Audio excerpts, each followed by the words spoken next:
guys, welcome back to the next segment of Mega Man 1990 from Super Nintendo. So we just beat in the last video the Spark Mandrill, was it? Yeah.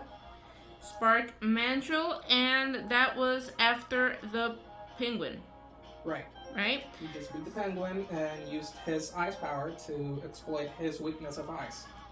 So now we're moving on to the next one, which would probably be the chameleon, wouldn't it be? No, I mean, you could go to the chameleon now because it is one of the easier ones to work with, even just with the regular Buster Cannon.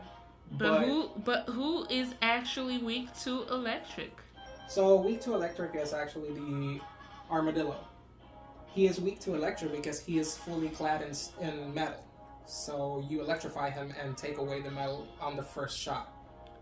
So we'll be doing that one. There are many things in between on this part per se, so we'll be coming back to this one because it has some power-up exploit areas where you can get more lives, where you can get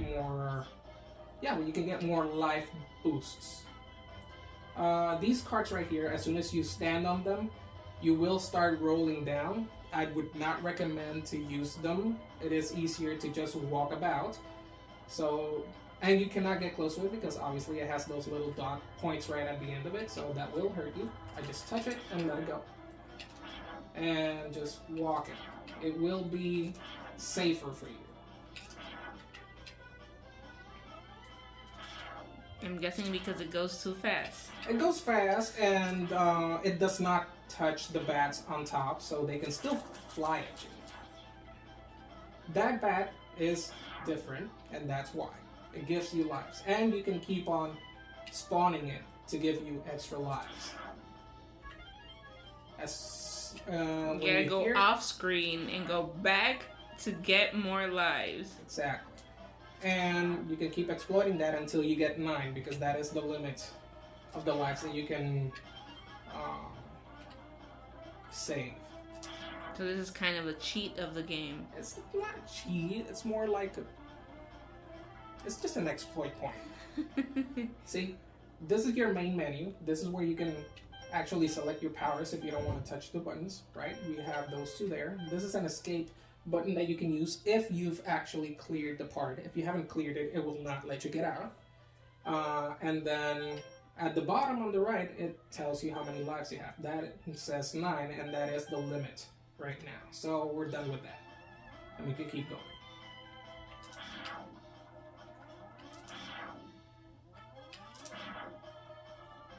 Normally you would go all the way to here with the little cart, but then you get to these areas that are completely empty, and then it's like, okay, I don't want to use the cart anymore because you will fall through.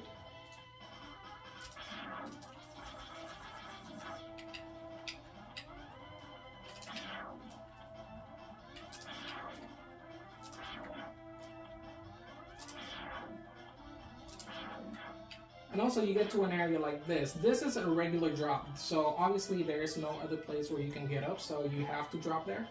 Normally, if it is the first time, you would just hang on to the wall to see what's happening on the bottom. I already know that there will be a machine that will kind of follow you around, so the way to get around that would be to just climb down, wait for it to move, go up, and then wait for it to pass you. So how do you hang on to the wall? You just jump at it. There's nothing to it really, you just keep on hanging to it. You can follow the machine and try to beat it. Right now you probably don't have the firepower to do it. It would take up to there to do it normally. But yeah, you can go back to where it came from.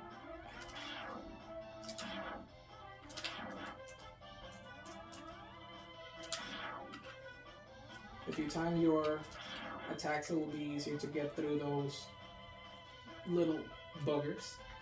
But yeah, at the end here we have this. So that's what you want. That's a life pack. When you take that, you can go into the menu and you can see it on the left. And it's empty right now. That why it has a black line on top of it. But that means you will be able to absorb life power-ups after you're done with your regular life bar. Like that. It makes a sound because you are collecting it.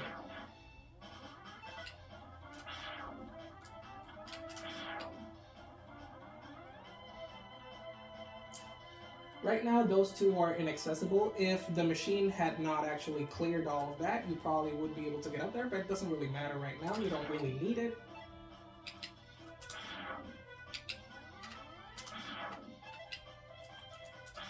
Those sounds are actually accumulating the life on the left. Now you can see that it's halfway there.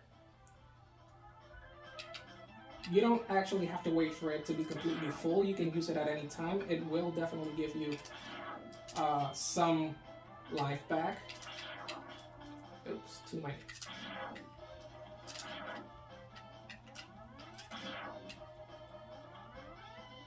To use them, all you have to do is basically just select it and hit the shooting button, and it will increase your life in a pinch. That's what it's for. Just in case you're dying, well, you might as well use that before you die.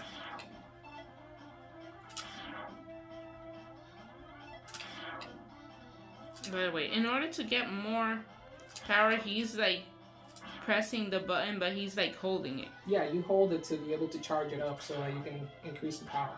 A regular shot is yellow. If you hold it a little bit, it's that medium size. And full size right now is when it starts glowing yellow.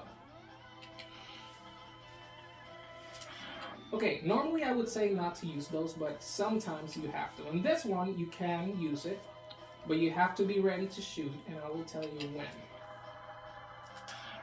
So you can charge a little bit, and then you can shoot here. There as well, and jump right there. If you don't jump, obviously you will fall down there, and then that kills you immediately. It will not take away life, it will just kill you immediately. On this one is another fall where there will be a machine at the bottom.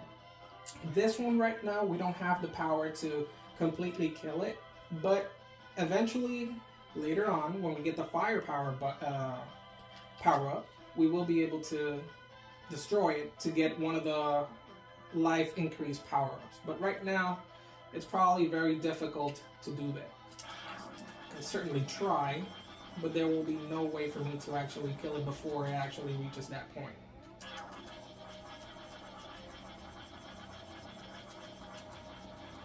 See, it would have to reach there to be able to let... So I was very close, but it's not enough. Next time, if I can actually kill it, then I'll be able to climb up there. But you don't need that right now. You will need it later on. This is another card that we need to use. Power up before going. And shoot. We're almost at the end. That's why there's like some birds. You can start shooting. It kind of slows down a bit for you.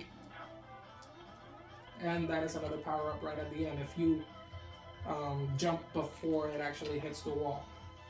But the part is right here. So we're at the end enemy right now. So you have to jump. If you jump, yeah, if you jump, you can get that last one. Otherwise, it will just... Actually, if you stay on the card, you will just fall to your death. Okay, this one is weak to electric, so switch before.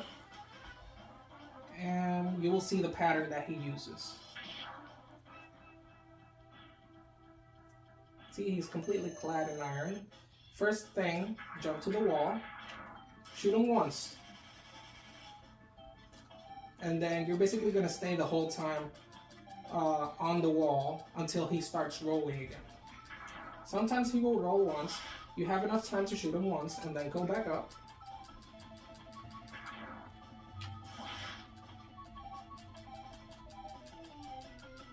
Normally what he will do is that he will actually roll up and start hitting all of the walls and keep on bouncing about. Right now, he's actually just bouncing once, which is kind of weird that he's making it so easy. He did it once there.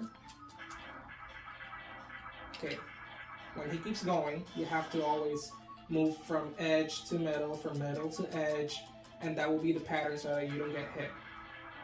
edge, middle.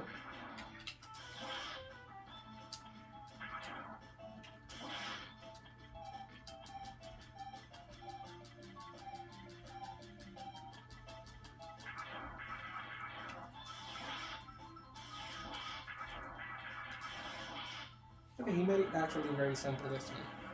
Normally it would be a little bit harder because he keeps on bouncing more, but we got it down.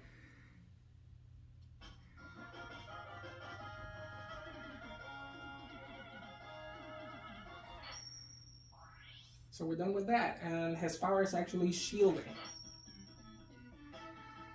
It's called a rolling shield. And it just shoots those blue shields. They're basically just normal shots. And that's not really that important right now, but when we get the power up of the booster, that will be when all of the power-ups get another level. And that's it for now. Okay, guys, so this is about it on this enemy. Stay tuned for more next, of course. If you are liking these videos, please subscribe and give us a thumbs up and for more content, okay? So see you later.